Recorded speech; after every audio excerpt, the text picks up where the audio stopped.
We're spending more than ever.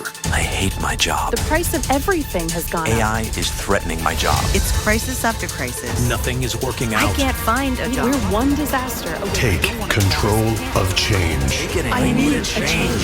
Disruption is the force of change. Stop the chaos. Stop the madness. Take control. Read James Patterson's Disrupt Everything and Win.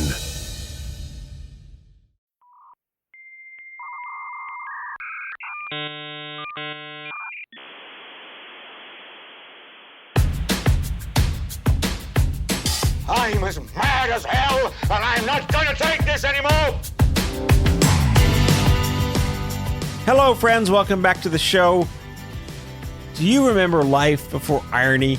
Before, like almond moms and TikTok therapists and 47-year-olds named, I don't know, Braden. So today, not really a cancer show. Talking more about growing up on Family Ties and ending up in therapy because of it. So my friend Sally Wolf is back. She dropped in and I'm just going to click record because that's what we do here. She turned 50 since her last appearance. Freshly minted, still Jewish, still brilliant, still holding a candle for Bette Midler and Michael J. Fox. Somehow still alive, like me, who knows? After decades of all the shit that should have killed you in the 80s. Who knew? So this show is more of a GenX therapy conversation about VCR tracking and Red Dawn paranoia, Broadway queens, and, when go to your room actually was a good thing because you had a television and maybe one of those clear Conair corded phones. Before the show, she dropped this bomb on me. It was a Newsday article from 1993 about her being valedictorian, and it just such a time capsule. And yeah, we kind of perseverate a little too much on this. Anyway, welcome to GenX Therapy, a strange episode segment of Out of Patience, sponsored by Craftmatic Adjustable Beds. Enjoy the show.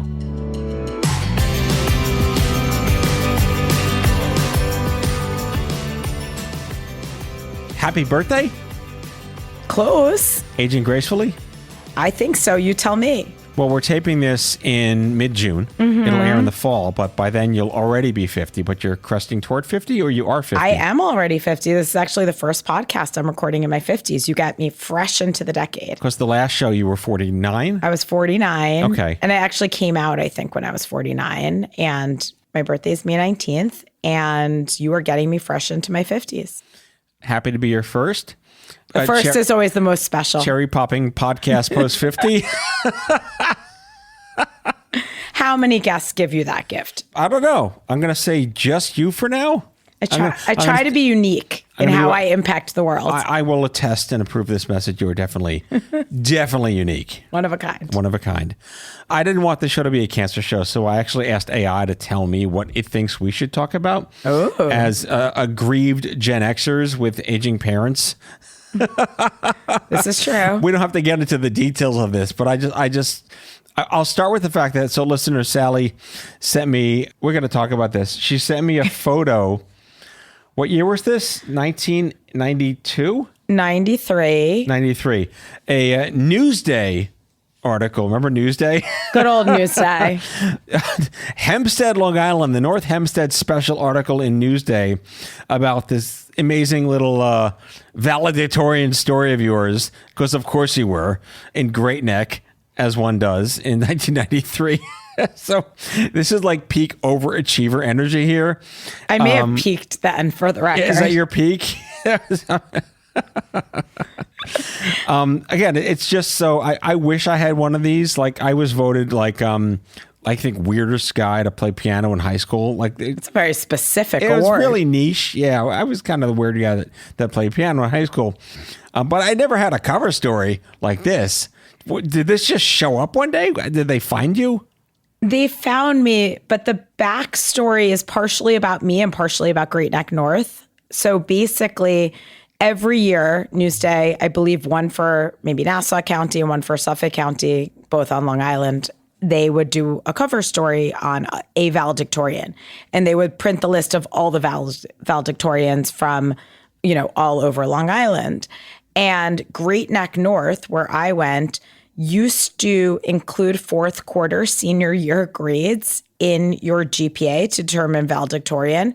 So Great Neck North would never, and South for that matter, would never be included in the list. It would be like a TBD, to be determined, because they wouldn't announce valedictorian until every single thing was done. And I don't know exactly why it shifted my year, but they decided, okay, this seems a little bit unnecessary. Like, not that much happens in the fourth quarter of your senior year. We can close it after 3 quarters. So it was the first year that Great Neck's valedictorians were going to be in the list. And I think that was probably partially why they chose me for Newsday, because they had never selected a Great Neck person before. And maybe they just thought I was, especially interesting or awesome. I don't know. Well, could be that too. Shout out to Betty Ammerman, staff writer I'm like, at Newsday in 1993. When you said that, I was like, I have no idea who that is. I'm just reading her name right here with the article. It's really funny. By the name of the article for the listeners, "The Stars May Shine Bright in Her Future." Right. Have they? I think so. I mean, the genesis for that title was that in that moment, I planned to become an entertainment lawyer. So that was, the title was sort of the shout out to the celebrities that I was presumably going to be working for or with in the future. I did not become a lawyer. I did go into media and I did meet my share of celebrities. So I would say the title sort of came true, but not because I followed the path. Actually, I think it also probably says in there that I was going to major in physics.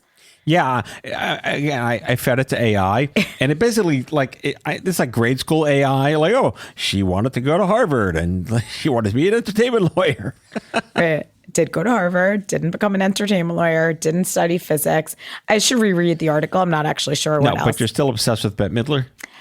Or is that faded? So what people can't see is that the photo on the wall, and the whole genesis for me giving you this random article from 1993, right? Because I've had other articles since that are probably more relevant to life today.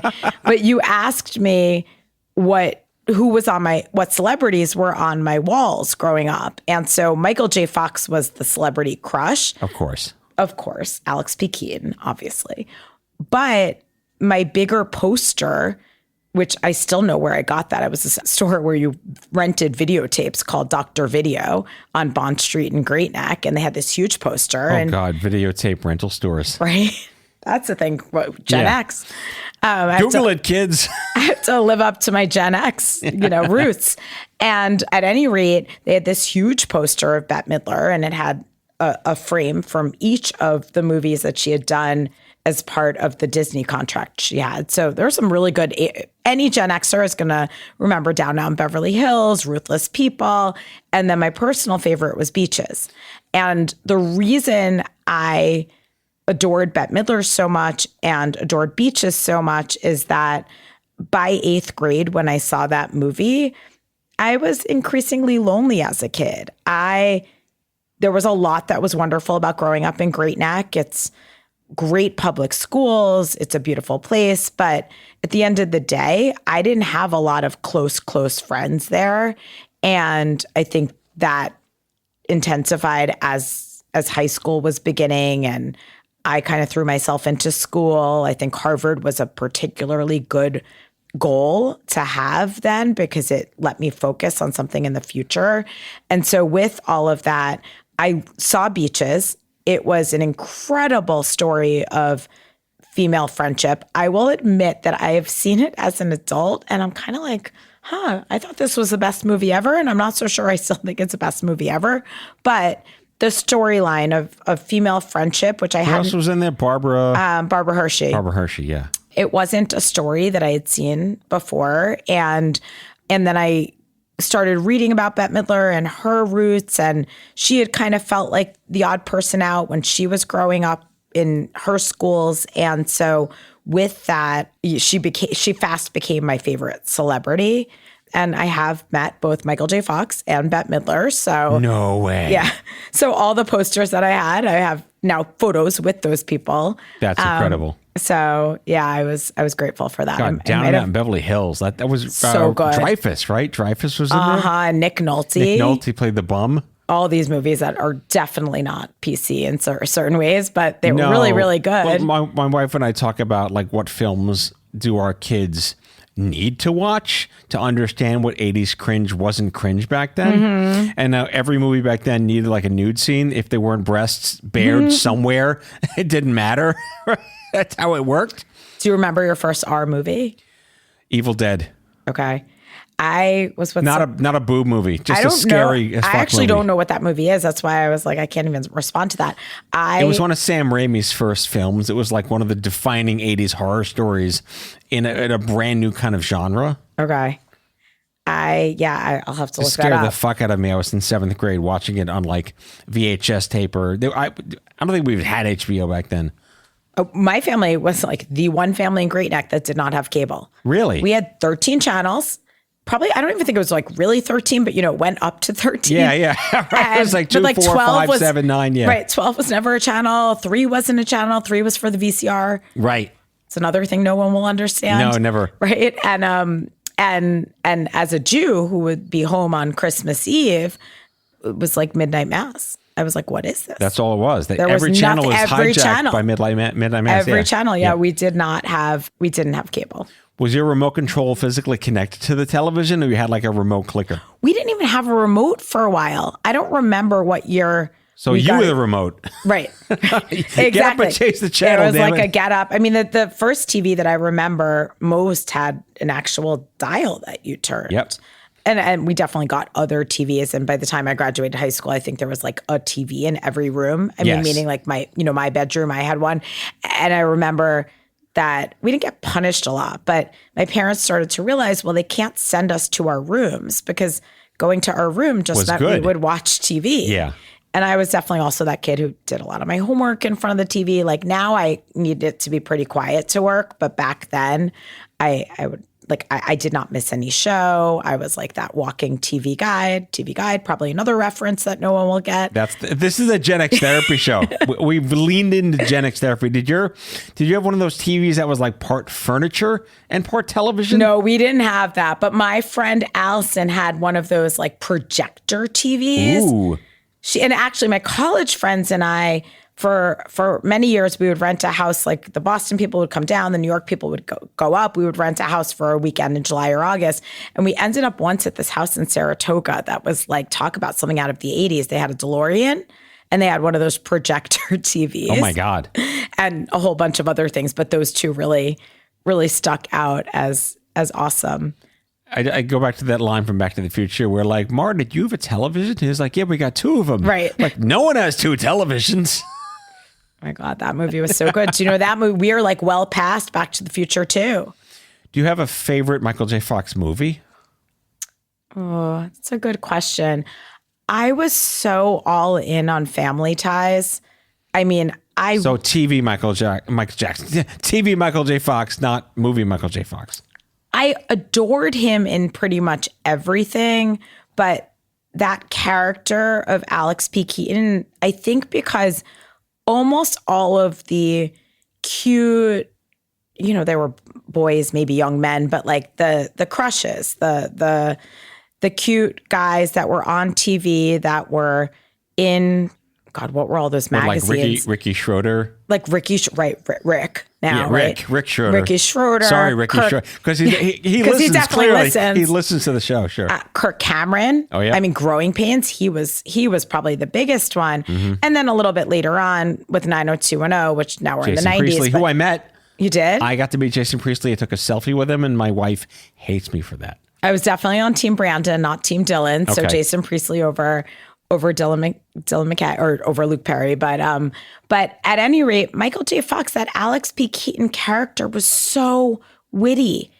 It was such a well-written, smart show. Yes. Like, yes, it had a laugh track like every sitcom in the 80s did, but it didn't need it. It was really smart. Mm-hmm. The writing team was so good. And so it was really that character. And as a kid who was a smart kid who felt a little bit alone in that, didn't have as many close friends, wasn't part of the quote unquote cool crew. It's a word I strongly dislike, but right in 7th and 8th and 9th and, in high school, in middle school and high school, that's what it is.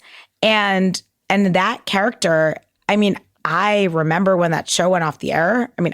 It's so crazy what gets stored in our brains. May 14th, 1989. You can Google it. I am 99% sure. Series finale. That was the series finale. Alex went to New York, but there were so many other episodes that were just so funny. The stock market crash of 1989. He did an interpretive dance to it. Mm-hmm.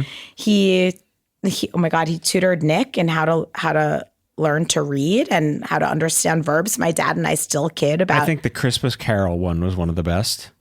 Oh, The Ghost of Christmas Past. Oh, yeah. Yeah. And how Jennifer has this latent cough and the little tiny tree they try to prop up. Little Timmy. Yeah, and, exactly. Skippy Handelman, their neighbor, he was adopted, but I don't know. I remember all these little snippets. Baby boy Doe. Yes. And oh my God. So, and so when his mom was trying to tell him he was adopted, it came out, Skippy, you're a doctor. And for a week, she said she had to let him walk around with a stethoscope. So I really remember the kangaroo that ended up in their living room, right? The Cleveland or what was a mascot. So that show was so important to me, I think, to see someone who was exceptionally smart and himself and so willing to be himself no matter what. It didn't matter if he wasn't like everyone else and if he wasn't quite popular, but he was a nice guy and a good kid. He wasn't really a kid. I think he was probably 30 by the time the show ended. Yeah, and he shot Back to the Future and Family Ties at the same time. Right. Yeah, he's on set at Back to the Future during the day. He's shooting Family Ties at night. He sleeps an hour. Mm-hmm. Yep. Right. It's his version of a management consulting and investment banking. Pretty much, yeah. That sounds way, way more fun. I'll tell you, the one episode that has traumatized me in a good way was when they went meta and like a stage show was when his friend committed suicide. I knew when you said the word trauma, the episode is called My Name is Alex, I think. Yes. And it was his friend Greg died in a car accident. Mm-hmm. And look, I just shouted out the writing team because there was so much good humor, well-written, deep jokes in the show. But they also went there. They didn't shy away from things that were going on at the time that were important. And that was, I can't remember if it was a drunk driving accident, but it was a car accident. And it was, suddenly you have this high school student, or maybe he was in college by that point, but nonetheless, a young person on intimate terms with death and with losing a friend very young. And I know we were not doing a cancer episode, so we don't have to go there, but that's something I think you and I both understand. Yeah. Again, just for the listeners, please go look up all these episodes. Go find this because unless of course you're nodding your head because you're our age bracket and our census box, but they decided to scrap the traditional sort of production value of a 22-minute sitcom and made it made it more like an Equus art piece Broadway thing with character meta and self-examination and limited lighting and modest set pieces. I remember that too. It had the spotlight on different parts of the set, and I believe it was a 2-episode arc. Yes. So it would have gotten the 44 minutes. Yeah. Because things had to be precisely timed back then due to the commercial, so that would happen at very specific spots in the episode. Also sit ubu sit. What say? Sit ubu sit. Good dog. Sit ubu sit. Good dog. But that also brings me back to the very special episodes of Different Strokes when Arnold tried to get the pedophile episode of Different Strokes. Tell me you know that one. I watched Different Strokes. It's vaguely. I remember the Nancy Reagan Just Say No to Drugs episode of Different Strokes. Mr. T was on Different Strokes. Mr. T was. Yeah. But this was an episode where Arnold and Willis got kind of pseudo pedophile van at a bike shop. And this guy locked them in the back and was trying to be nice to them, and then they finally found him and intervened. That also was one of those they really went there back in those days to talk about these issues. They did. And there were certain shows. I mean, obviously All in the Family, which kind of came before, any Norman Lear show did. That was the Norman Lear show. Right. Different Strokes did. They had a handful of episodes. I think The Facts of Life did too. I'm like hard pressed to Well, Facts name of Life one had a now. whole like racist episode around Tootie. Right. Like that was a big deal. Right. So and that was a spinoff of Different Strokes. So it makes sense that they would do that because it probably had the same showrunner and show creator. Family Ties did it. But a lot of the other shows that were super popular, and I watched all of them. Yes. But going back to the question about Michael J. Fox, that character in that show was so meaningful to me that trumped any of his movies, even though some of the movies were excellent too. So my favorite movie he ever made was Secret of My Success.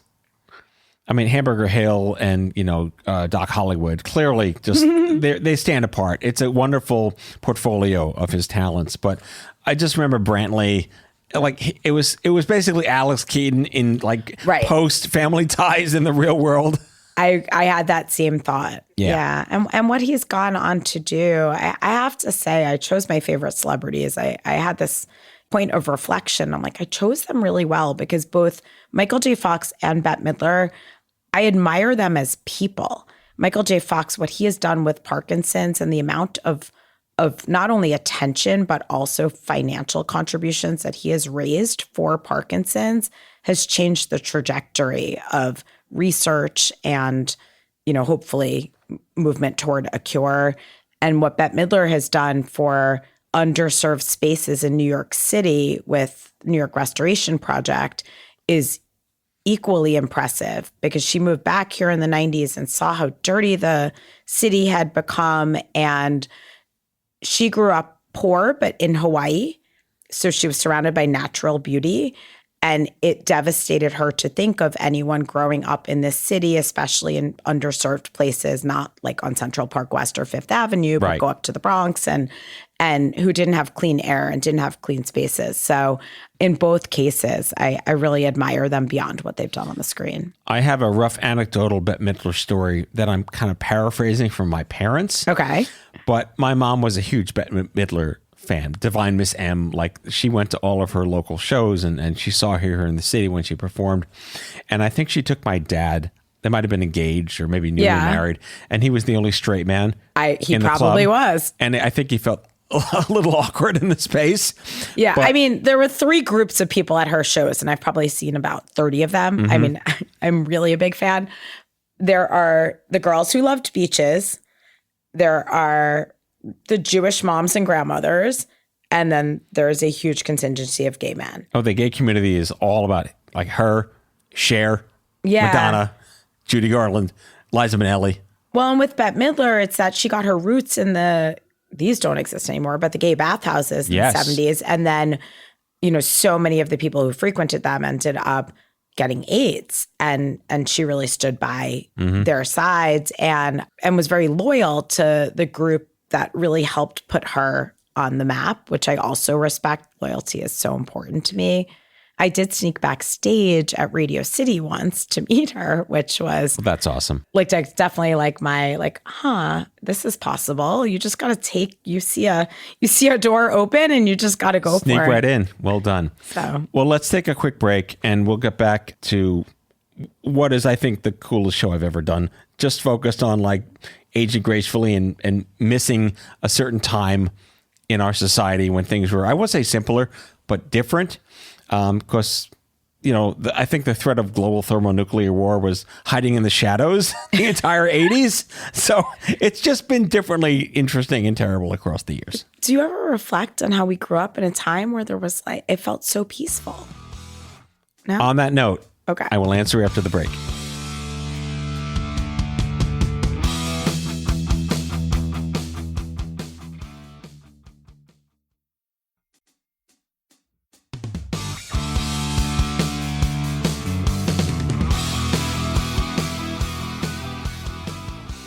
My response is we were not aware of how close we were to death every day with war games.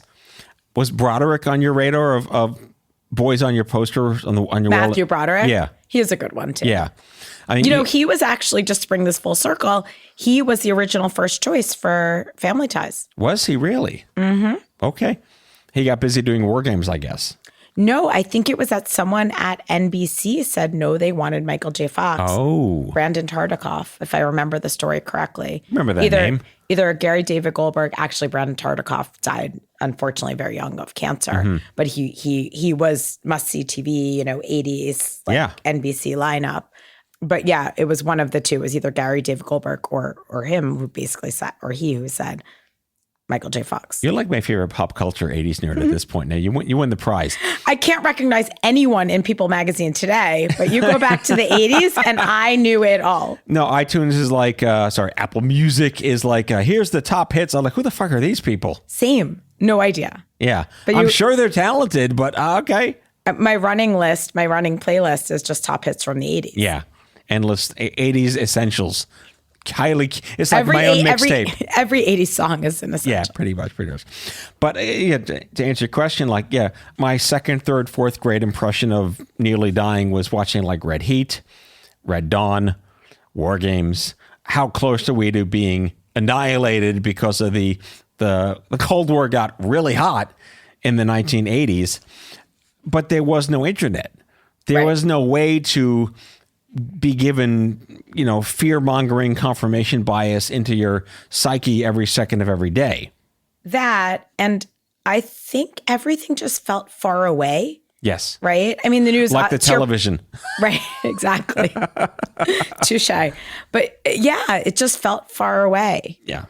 And I mean, like such a clear memory of and I think I was a freshman in high school, the Berlin Wall coming down. Yeah, by the way, behind you, I'll show you, listeners, I have a piece of the Berlin Wall. You do? In my office.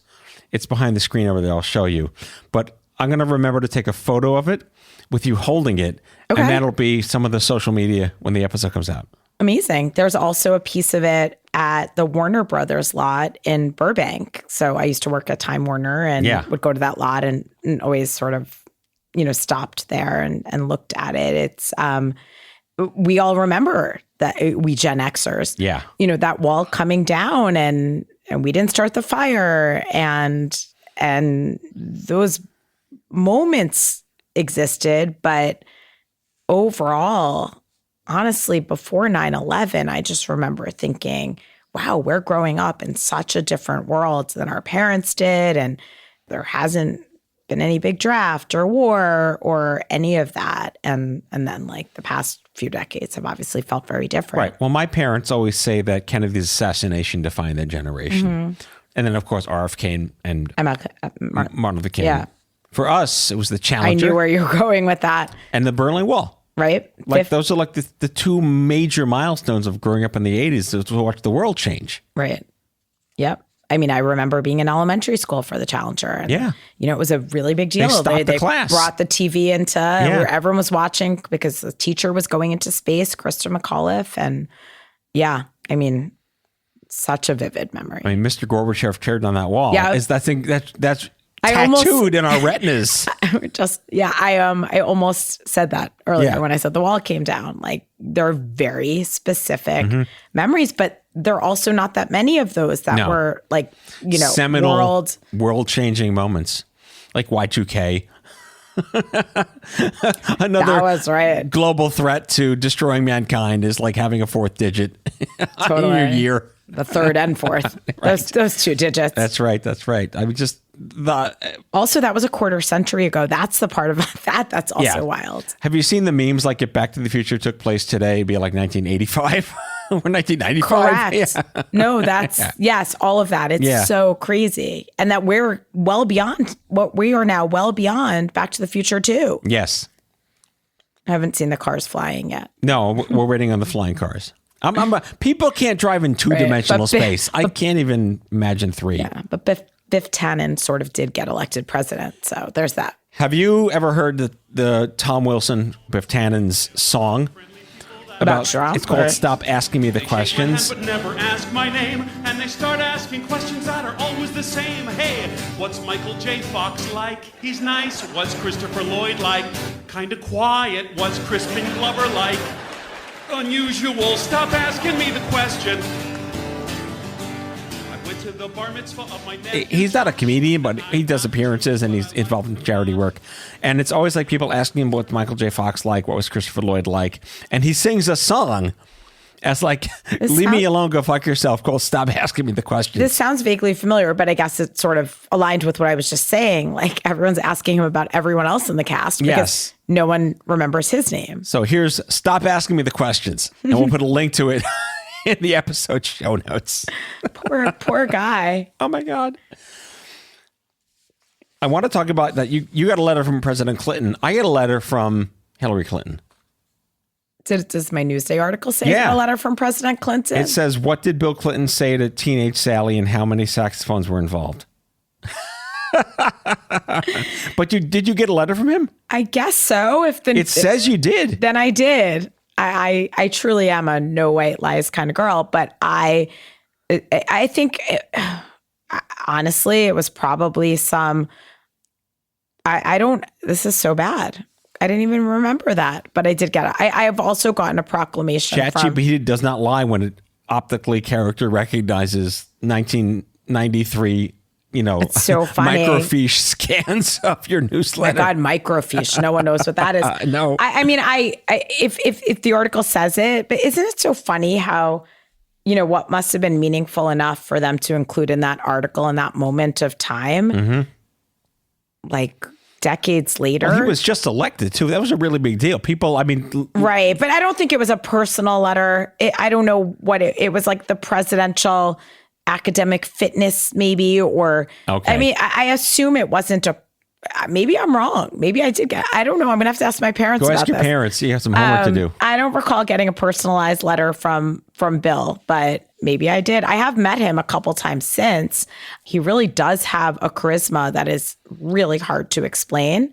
I agree. I kind of like choked on my hi, get my name, and it was a little hard to get out. I went to a couple of Clinton Global Initiative meetings. I've met Hillary a couple times. I did get a letter from Joe Biden, not a letter, but a proclamation that he had issued with respect to breast cancer that I cherish because I so admired him. So I got a letter from Hillary Clinton because I sent her one of my albums. Oh. In like 1997, just because. I mailed it to the White House. I just beat cancer. I have an album. Enjoy. Just like Hillary at 1600. Whatever it was, right? I don't know. I don't know what possessed me to do that, but I have actually somewhere in some treasure chest in my attic, rhetorically speaking, is a thank you. She didn't write it, of course, but it's a thank you for sending me your letter. You're very courageous. Good luck in your career. Clearly not from her, but kind of cool. I don't know. These people do reply and do write letters, and I mean, I don't know how much of them they write, but I do think some of that is real. My biggest regret is not having sent Joe Biden a thank you while he was in the White House, but a couple people have told me they would get it to him since. And now I feel like with his cancer diagnosis, especially a stage 4 cancer diagnosis, there's so much else I will say now. So maybe it was just meant to be that. Yeah. And we hope by the time this airs, he's still with us. Very important man. Very important man. I agree. Love him or hate him. Very important man. Mm-hmm. No politics on the show. It's not political, though. Well, I can go in many directions. I'm just saying I admired him. Yes. But the reason I admired him has less to do with politics than it is very much tied to Cancerland. I admire the way that he has taken incredibly challenging cards that he was dealt to lose 2 children, and a spouse and to lose his son to cancer, and to channel that into so much empathy and compassion for others, and also all of the cancer initiatives to try to eradicate it. So that feels less political to me than human. Let me go back to Michael J. Fox for a second, because I think that's the theme of the show here. You'll have to let him know. Which also was a very political character, ironically, for the other side. Exactly. Just let Tracy know we talked about him all day today. You know her? I met her once. Very tall. Oh, is she? Very beautiful. Yeah. I mean, she was Ellen on the show. Ellen. That's how they met. That's when Alex P. Keaton was trying to win over Ellen, and she was...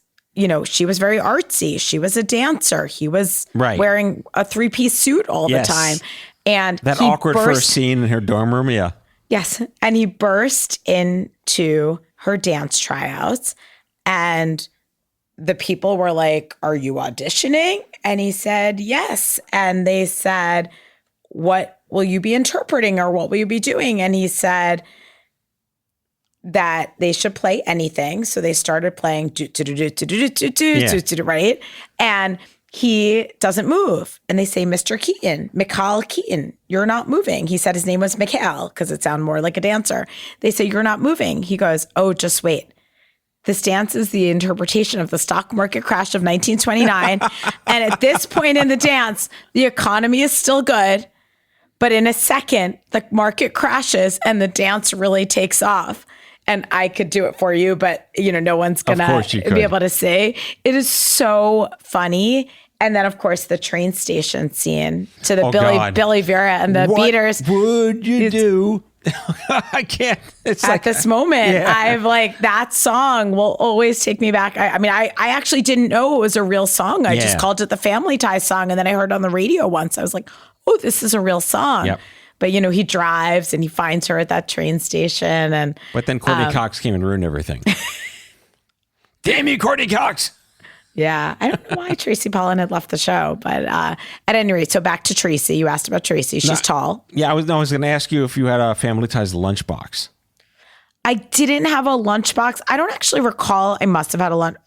Everyone had a lunchbox. I know, but a rusty, metal sharded lunchbox that cut you up and gave you tetanus. I know, but I assume yes, right. I understand. I know exactly what you're talking about. I did not have a Family Ties one.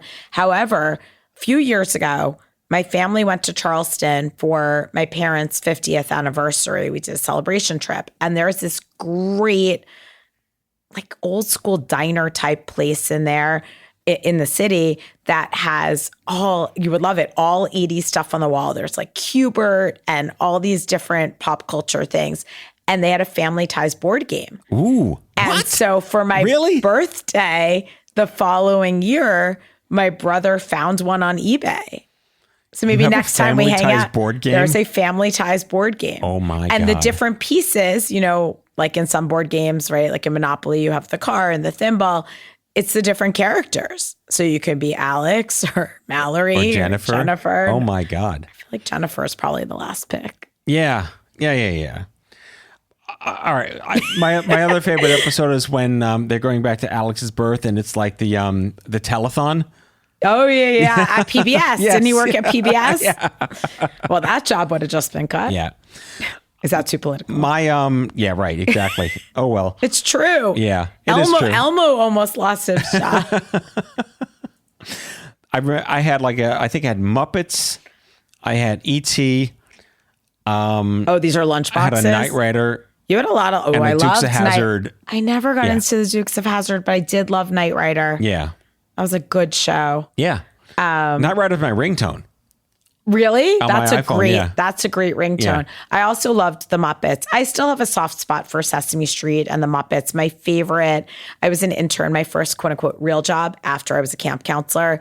I don't know though, because camp counselor paid 14 cents an hour and unpaid intern at Entertainment Tonight paid $0. So I don't know if that was a real job, but nonetheless, my first real job, meaning in New York City, was interning at Entertainment Tonight. And you got to go to, the perk was you could go to interviews. Right. And you just had to pick and choose. So most people probably chose I don't know who was big in the 90s, like Ricky Martin or Jason Priestley or, whatever those celebrities were. Jonathan Taylor Thomas. No, I went to bring this all full circle. I went to Bette Midler, which was not a competitive one to be able to get as an intern, and Sesame Street.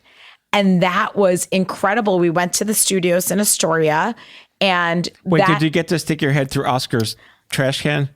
No, but I did that at Sesame Place in Pennsylvania, which is not the real one. But it was Elmo was the puppet on duty for the shoot with Ellen DeGeneres. Wow. And they were talking about how Elmo, they sound so similar. And then they sang a song, Put Down the Ducky. And this was 1995. I don't think I had a camera with me. I certainly didn't have a phone. Yeah. But it was so memorable and cool. And I still aspire to get back there. That's pretty cool. Yeah. That is super cool. So guess what? We're out of time. We're out of time. But we didn't get very far. No, we didn't get. You're coming back like 30 times. This is the GenX therapy session I needed. It was so much fun. That's it. So just to wrap up, because I always do that AI thing. Remember the last time you were Mr. Rogers, RuPaul, and Carrie Bradshaw? Correct. I asked it to redo it for you based on just other things, and now you're Dr. Ruth, David Byrne, and Fran Lebowitz. I don't even know. Wait, remind me who David Byrne is. So, all right, he didn't do Twin Peaks, did he? Quirky energy, existential curiosity, peace without having it all figured out. You can dance through the absurdity while explaining why life is still making no sense at all. Obviously, Fran Lebowitz, opinionated, Jew camp opinionated, always delivered with wit, self-awareness, healthy dose of New York raised sarcasm, with the right sans-souci of Jewishness. Just the right amount of Jewish. Like, I'm Jewish. Yeah, and of course, Dr. Ruth, because you just dish we're out tiny. truth with emotional clarity. You're taller than her. I was tall. Yeah, I met her. She was really tiny. So I'm just going to call this the GenX therapy segment of Out of Patience. This really was. We could go on for hours, but we're going to keep any listeners who check our census box in suspense, because this is a to-be-continued nostalgic trip down how the fuck are we 50 years old. Seriously, how are we? Yes. Gen X. Sally Gen Wolf. X for the win. Yes. Take care. Bye. Bye-bye.